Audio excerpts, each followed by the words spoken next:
बिस्मिल्लाहिर्रहमानिर्रहीम। अस्सलाम वालेकुम dear students, my name is Nasar Kaleem and I am your maths teacher. आज के लेक्चर में हमने चैप्टर नंबर 9 की रिव्यू एक्सरसाइज देखनी है। तो इसमें सबसे पहले हम एमसीक्यूज़ देखते हैं और लास्ट में हम देखेंगे कि इसमें जो फार्मूलाज यूज़ हो रहे हैं पूरे चैप्टर में क्या यूज़ हुए, मीन कि हमने पूरे चैप्टर को समराइज़ करना है। तो सबसे पहले हम इसकी एमसीक्यूज़ देखते हैं। पेज नंबर है 166। 4 options are given against each statement in circle the correct one. ठीक है, एमसीक्यू नंबर 1 है in a right angle triangle ABC। एक राइट एंगल ट्राइंगल है, ठीक है, मैं कहता हूँ कि हमारे पास एक राइट एंगल ट्राइंगल है ABC। उसमें क्या है, measurement of angle C is equal to 90 degree. C पर 90 डिग्री है तो हमने पॉइंट C को यहाँ पर लेना है। ये लाजमी बात है कि हम C को यहाँ पर लेंगे, ना यहाँ ले सकते हैं और ना ही यहाँ ले सकते हैं। हमने C को इस पॉइंट पे लेना है क्योंकि हमारा जो 90 का एंगल बन रहा है वो यहाँ पर बन रहा है। ये हमारा यहाँ पर 90 का एंगल है। अच्छा, अब हमें ये पता है, ये प्रॉपर्टी है कि जो राइट एंगल बन रहा होता है 90 का, उसके जो अपोजिट साइड होती है वो हमारा हाइपोटेन्यूज होता है। Then C is called, C को हम क्या बोलेंगे, ये अगर C है तो ये C आ जाएगा, A है तो ये A बन जाएगा, ये B है तो ये B बन जाएगा। तो C को हम क्या बोलेंगे, देखें इस फिगर से ये हमें पता चल रहा था कि इसे हम हाइपोटेन्यूज ही कहेंगे। तो ऑप्शन B इसका करेक्ट ऑप्शन है, हाइपोटेन्यूज। ठीक है, एमसीक्यू नंबर 2 है if in a right angle triangle ABC measurement of angle C is equal to 90 degree, same statement है and A is a base angle. A हमारे पास देखें base angle है, ये इसको बोलते हैं बेस एंगल। ठीक है, ये बेस है, इसके साथ जो एंगल बन रहा होता है उसे बेस एंगल बोलते हैं। अच्छा, देन B इज कॉल्ड। अब B क्या होगा, ये अब ये B के सामने ये है तो B को क्या बोलेंगे हम, साफ ज़ाहिर है कि इसको हम बेस ही बोलेंगे। तो ऑप्शन ए इसका करेक्ट ऑप्शन है। एमसीक्यू नंबर 3 है if in a right angle triangle ABC measurement of angle C is equal to 90 degree and A is the base angle. A हमारे पास बेस एंगल है तो A को हम क्या बोलेंगे, जो स्मॉल A है, स्मॉल A को हम क्या बोलेंगे, परपेंडिकुलर ही बोलेंगे। देखें कि हमारे पास परपेंडिकुलर है। ठीक है, अगर हम पहले फिगर बना लें उसके मुताबिक हम देखें तो ये तीनों एमसीक्यूज़ बहुत ही आसान थी, और अगर हमें फिगर का नहीं पता, फिगर हमारे सही नहीं है, तो हम ये एमसीक्यूज़ हमारे लिए बहुत ही मुश्किल है।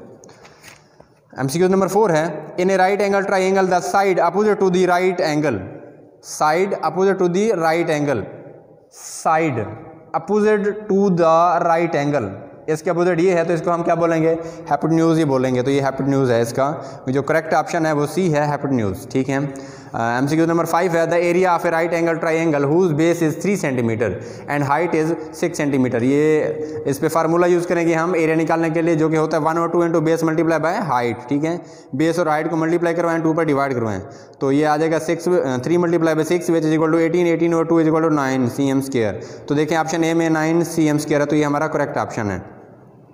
एमसीक्यू नंबर 6 है हमारे पास Heron's formula for area of a triangle is. Heron formula हमारे पास क्या है, हमें याद होना चाहिए, स्क्वायर रूट के अंदर ये सारा कुछ S into S minus A into S minus B into S minus C।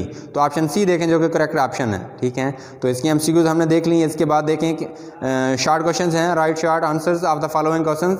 First short question है स्टेट पैथागोरस थ्योरम। अब हमें पता है कि भाई पैथागोरस थ्योरम क्या होता है, कहाँ पर अप्लाई करते हैं, राइट एंगल ट्राइंगल के अंदर ही हम इसको इस्तेमाल करते हैं जब हमें 2 साइड्स गिवन हो और तीसरी साइड हमने फाइंड करवानी हो। तो ये होता है हाइपोटेन्यूज का square is equal to base square plus altitude का स्क्वायर। बहुत ही आसान है।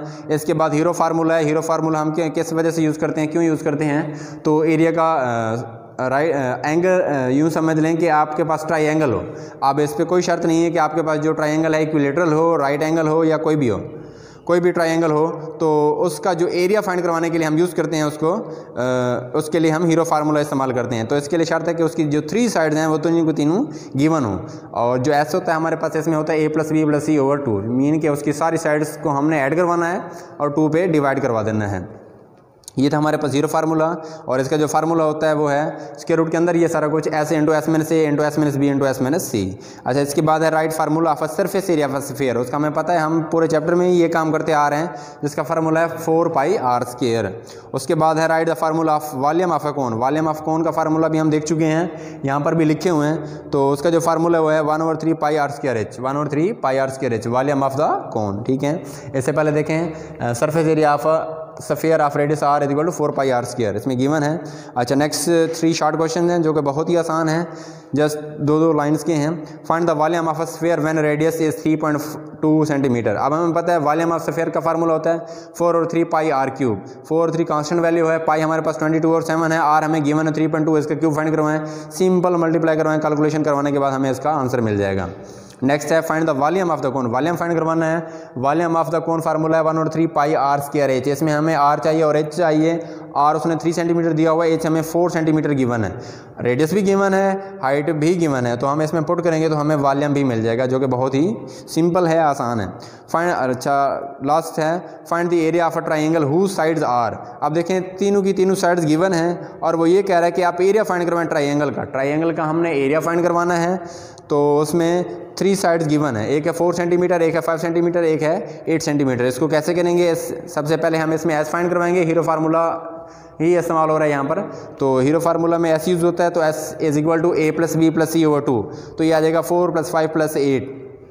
ठीक है, इन सब को हम ऐड करवाएंगे तो ये क्या आ जाएगा 8 प्लस 4, ये देखें 12 प्लस 5 17 ओवर 2, ठीक है, which is equal to 8 point something 8.5 आ जाएगा। अब हमें एस मिल चुका है, S into S minus A into S minus B S minus C. इसके अंदर हमने वैल्यूज़ को पुट करना है, वैल्यूज़ को पुट करने के बाद सिंपल कैलकुलेट करवाएं और लास्ट में स्क्वायर रूट फाइंड करवा लें तो आपको एरिया मिल जाएगा ट्राइंगल का। तो स्टूडेंट्स आज के लेक्चर में हमने क्या किया, हमने जस्ट MCQs देखी जो कि बहुत ही आसान थी, उसका हमने कंसेप्ट रखना है। अगर हमें इस चीज़ का कंसेप्ट है तो हमारे लिए बिल्कुल ही आसान है, अगर हम इसको रट्टा लगाएं तो ये बिल्कुल ही ठीक नहीं है। आप फिगर बनाएं, फिगर के मुताबिक पॉइंट्स का नेम दें, पॉइंट्स का नेम देने के बाद स्टेटमेंट को समझें, जो भी स्टेटमेंट है स्टेटमेंट को देखते हुए क्वेश्चन करें। ठीक है, जो भी वो MCQ देता है अगर हम उसको सही तरीके से कर पाते हैं तो हमारे लिए बहुत ही आसान है, और अगर हम वहीं रट्टे वाली बात होगी तो ये बहुत ही मुश्किल होगा, ऑप्शन चेंज हो सकते हैं। ठीक है, तो आप इसका कंसेप्ट रखें। इसके बाद हमने शॉर्ट क्वेश्चन देखे, पाइथागोरस थ्योरम देखा, हीरो फार्मूला देखा, सरफेस एरिया का स्फीयर का फार्मूला देखा, वॉल्यूम ऑफ कोन का फार्मूला देखा। इसके बाद हमने 3-4 शॉर्ट क्वेश्चन देखे।